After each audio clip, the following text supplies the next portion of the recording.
आगे बढ़ाते हुए हम आगे पढ़ने वाले हैं modern concept of atomic model. ठीक है, लास्ट जो एटॉमिक मॉडल था वो था बोर का एटॉमिक मॉडल। ठीक है, और उस समय बहुत सारी अवधारणाएं चल रही थी, तो उसमें हमने क्या क्या पढ़ा। एक तो हमने पढ़ा प्लांक का क्वांटम सिद्धांत। ठीक है, दूसरा पढ़ा हमने फोटो इलेक्ट्रिक इफेक्ट, और साथ साथ ये भी पढ़ा कि कोई जो हमारे पास रेडिएशन होता है वो पार्टिकल फॉर्म भी रखता है, मतलब पार्टिकल नेचर भी रखता है और वेव नेचर भी रखता है। तो इसी थ्योरी को हम बोलते हैं theory of dual nature. Theory of dual nature. ठीक है, तो अगला टॉपिक हमारे पास ही है थ्योरी ऑफ ड्यूअल नेचर या द्वैत प्रकृति का सिद्धांत। ये दिया था आइंस्टीन ने। ठीक, आइंस्टीन ने क्या कहा, जो विद्युत चुंबकीय विकिरण है वो तरंग का गुण भी रखते हैं और पार्टिकल का नेचर भी रखते हैं, कणों का गुण भी रखते हैं, जैसे फोटोन के फॉर्म में चलते हैं। ठीक, तो इसी को बोलते हैं प्रकाश की द्वैत प्रकृति। ठीक, विद्युत चुंबकीय विकिरण क्या होता है, ये जो हमारे पास व्हाइट लाइट होती है इसे भी हम विद्युत चुंबकीय विकिरण मानते हैं। ठीक है, तो इसकी प्रकृति कैसी होती है, दो प्रकार की प्रकृति होती है। ये वेव नेचर भी रखता है तो पार्टिकल नेचर भी ये रखता है। ठीक है, डी ब्रॉगली का स्टेटमेंट क्या है। डी ब्रॉगली ने बताया कि प्रकाश तथा अन्य विद्युत चुंबकीय विकिरणों की द्वैत प्रकृति की भांति ही कुछ पदार्थ भी। ठीक है, आइंस्टीन ने क्या कहा कि जो इलेक्ट्रोमैग्नेटिक रेडिएशन है वो डुअल कैरेक्टर रखता है। डी ब्रॉगली ने उसमें थोड़ा सा संशोधन किया और कहा कि कोई भी पदार्थ, कुछ पदार्थ दोनों प्रकृति रखते हैं, कण और तरंग। ठीक है, इसकी व्याख्या उसने किस तरीके से की, उसने एक मैथमेटिकल इक्वेशन दी। तो देखो हमारे पास क्या होता है, एक प्लांक का इसकी डेरिवेशन देख लें। प्लांक का क्वांटम सिद्धांत क्या कहता है, Planck's quantum theory. Quantum theory में जो उसकी इक्वेशन थी, प्लांक की क्वांटम इक्वेशन, वो क्या है, E equal to H nu या equal to H C upon lambda. ये थी ना प्लांक की इक्वेशन। ठीक है, जहां E क्या होता है, energy, energy of photon. H क्या हुआ, प्लांक कांस्टेंट।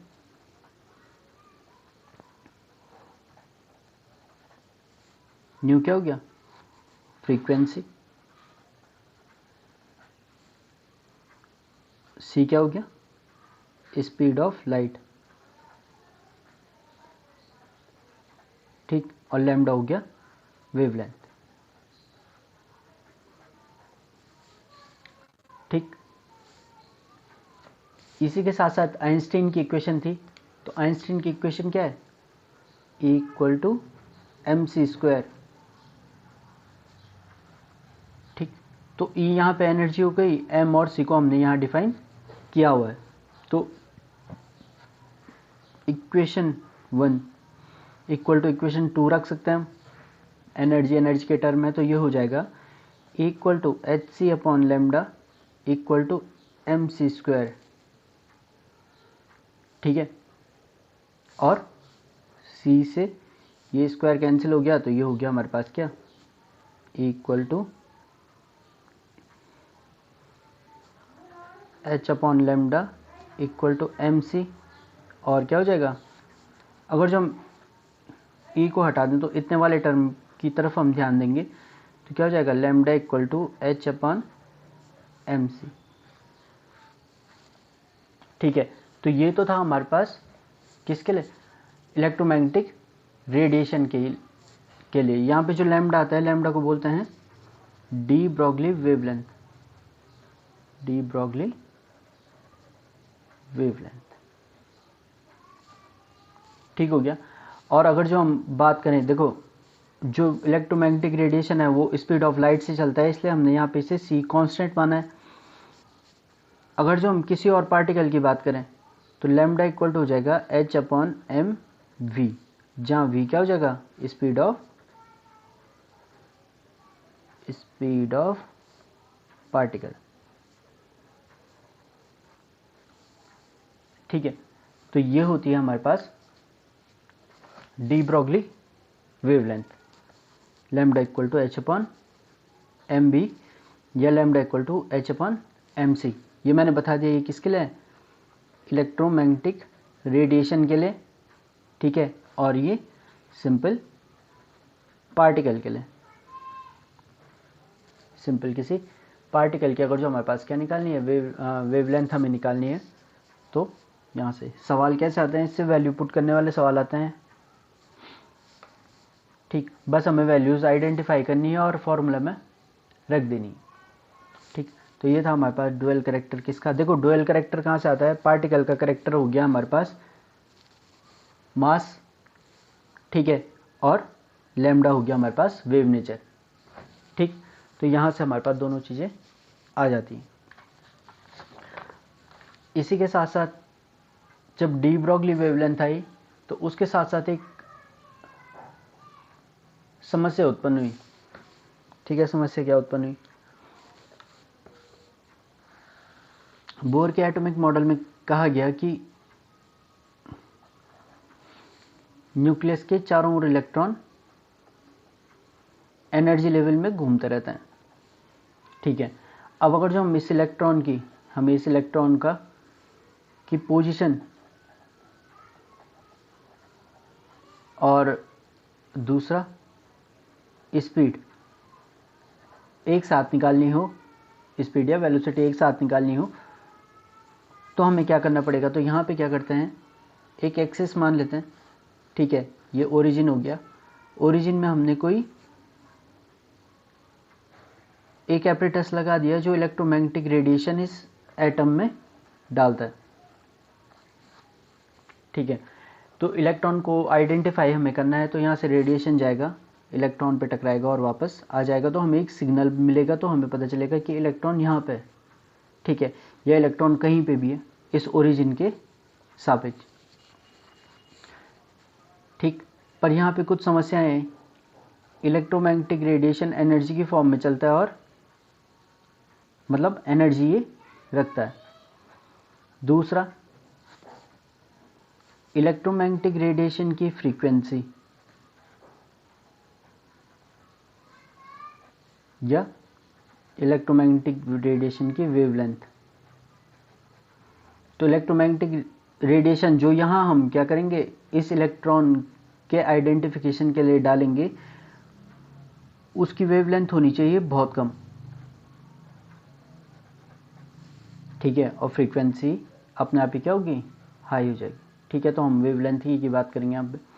तो इलेक्ट्रोमैग्नेटिक रेडिएशन की यहाँ पे क्या होनी चाहिए, जो हम इलेक्ट्रॉन की पोजीशन आइडेंटिफाई करने के लिए डाल रहे हैं उसकी वेवलेंथ होनी चाहिए बहुत ही छोटी, क्योंकि लार्जर वेवलेंथ में क्या होगा, लार्जर वेवलेंथ में इलेक्ट्रोमैग्नेटिक रेडिएशन इस इलेक्ट्रॉन को हिट नहीं कर पाएगा और वापस नहीं आ पाएगा।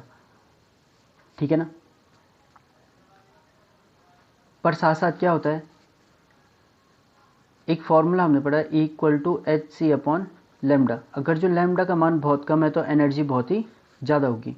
तो जैसे हम इस इलेक्ट्रॉन पे क्या डाल रहे हैं, इलेक्ट्रोमैग्नेटिक रेडिएशन डाल रहे हैं स्मॉल वेवलेंथ का, तो इसकी पोजीशन तो पता चल जा रही है, स्मॉल वेवलेंथ है इसमें, तो इसकी पोजीशन तो पता चल जाएगी, पर जैसे ये रेडिएशन इस इलेक्ट्रॉन से टकराएगा तो इसकी स्पीड बढ़ जाएगी। ठीक है, इसका मोमेंटम चेंज हो जाएगा। ठीक, तो इसी चीज़ को क्या कहा गया कि हम किसी भी इलेक्ट्रॉन की या इलेक्ट्रॉन जैसे छोटे कण की पोजीशन और स्पीड एक साथ ज्ञात नहीं कर सकते। ठीक है, अगर जो हम ज्ञात कर भी पाएँ तो पोजीशन में भी एरर आएगा और स्पीड में भी एरर आएगा। ठीक हो गया, तो इसी चीज़ को डिफाइन किया हाइजेनबर्ग ने, ठीक है। हाइजेनबर्ग अनसर्टेनिटी प्रिंसिपल, हाइजेनबर्ग का अनिश्चितता सिद्धांत हमारे पास आता है हाइजेनबर्ग अनसर्टेनिटी प्रिंसिपल के। तो ये लिखा हुआ है इसमें, इलेक्ट्रॉन जैसे अत्यंत सूक्ष्म कण की यथार्थ स्थिति तथा यथार्थ संवेग, यथार्थ संवेग मतलब निश्चित स्थिति और निश्चित संवेग प्रयोगों द्वारा एक साथ ज्ञात करना संभव नहीं है, ठीक है। मतलब मैंने अभी बता दिया कि दोनों को एक साथ ज्ञात नहीं कर सकते। अगर जो हम पोजीशन बता देंगे तो स्पीड हम करेक्ट नहीं बता सकते हैं। अगर जो स्पीड बता देंगे तो पोजीशन हम करेक्टली नहीं बता सकते हैं, ठीक है। तो उसके लिए एक इक्वेशन दी हाइजेनबर्ग ने, delta X into delta P is greater than equal to H upon 4 pi. तो यहाँ पे जो डेल्टा एक्स होता है इसे बोलते हैं स्थिति में अनिश्चितता, स्थिति में अनिश्चितता, और डेल्टा पी संवेग में अनिश्चितता, संवेग में अनिश्चितता ये हो जाती है, ठीक है। या हमें पता है P equal to M V, इसलिए delta P equal to M delta V. तो हम क्या लिख सकते हैं, delta X into M delta V greater than equal to H upon 4 pi, और ये बराबर हो जाएगा किसके, delta X into delta V is greater than equal to H upon 4 pi M. तो ये वाली इक्वेशन भी क्या है, हाइजेनबर्ग के अनसर्टेनिटी प्रिंसिपल को दिखाता है, ठीक। और भी एक इक्वेशन आती है, डेल्टा ई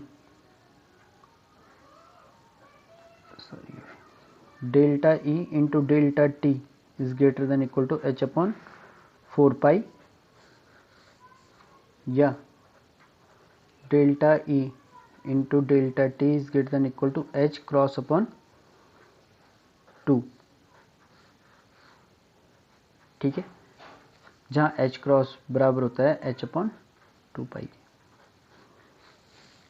ठीक। तो ये हमारे पास क्या थे, दो सिद्धांत थे जिन्होंने आगे मॉडर्न एटॉमिक थ्योरी को बनाया है, जिसे क्वांटम मैकेनिकल एटॉमिक मॉडल भी कहते हैं, ठीक। तो इन दोनों को ढंग से पढ़ लेना, इंपॉर्टेंट टॉपिक है। Thank you.